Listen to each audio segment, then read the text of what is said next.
Thanks very much, Acting Deputy President. And it's a real pleasure to make some remarks in relation to this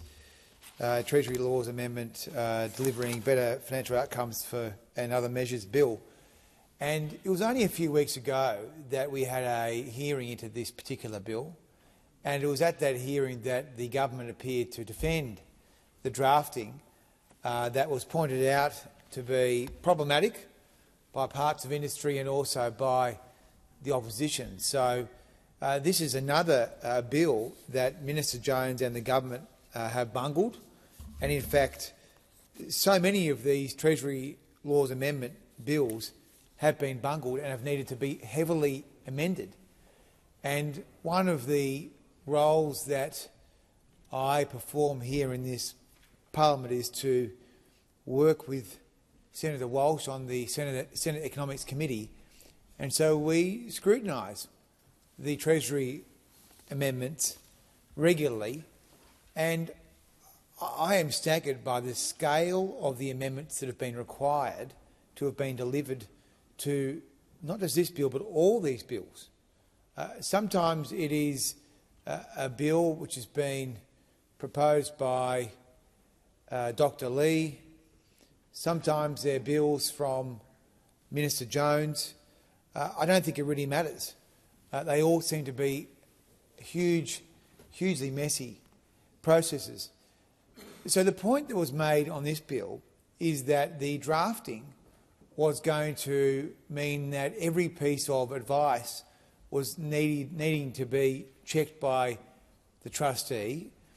and that it may have introduced some uncertainty around whether or not financial advice can be paid from the superannuation account. Now, this position was defended by the government, as I said before, and now the government has capitulated and has agreed to make the amendments that we had flagged that now give confidence that, in fact, people who wish to pay for financial advice from their superannuation account can just do that. So that is a positive. And I give credit to the government for agreeing to amend the legislation in the way that we had suggested that they do. But I put on record that this is a very small reform in the financial advice space, that the government inherited a very good review by Michelle Levy, which pointed out that financial advice is now almost unaffordable in Australia if you are an average worker, and that is very bad. And there is no question that this particular sector has had a great journey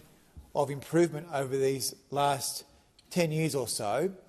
and there is no doubt that parliamentary inquiries, royal commissions and the like have pointed out that there have been a lot of bad apples in the financial advice sector. But my sense now is that with all the reforms that have passed through this parliament over the past few years, is that the bar now is at a point where not many people can meet the bar. There are very few financial advisors, and therefore that is,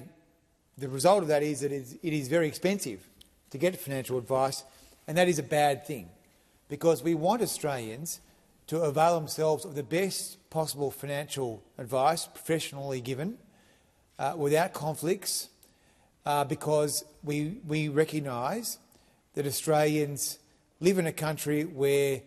taxation affairs are complex, financial affairs are always complex, and financial advice can actually help people get the outcomes that they want for themselves and for the people that they love. And so that is why it is so disappointing that the government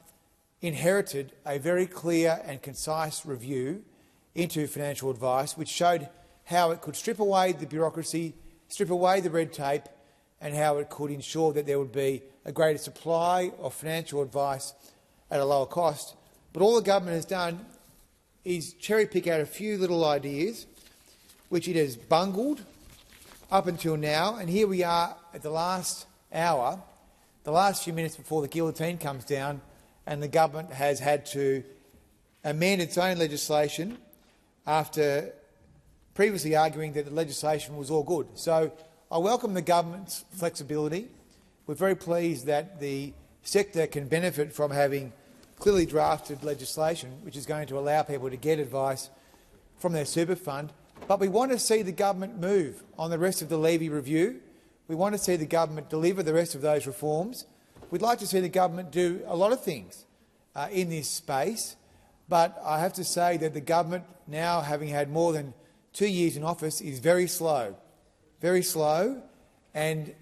generally speaking, the government only gets out of bed for the unions and the big super funds if they ask for something. It is a consequence of being a government for vested interests that really the only focus of the government and all their economic policies are driven around feathering the nest of their best friends and fellow travellers in financial terms and in policy terms. So while we very much welcome this capitulation from Minister Jones, who has battled in the job, you've got to say, he really has struggled in this job,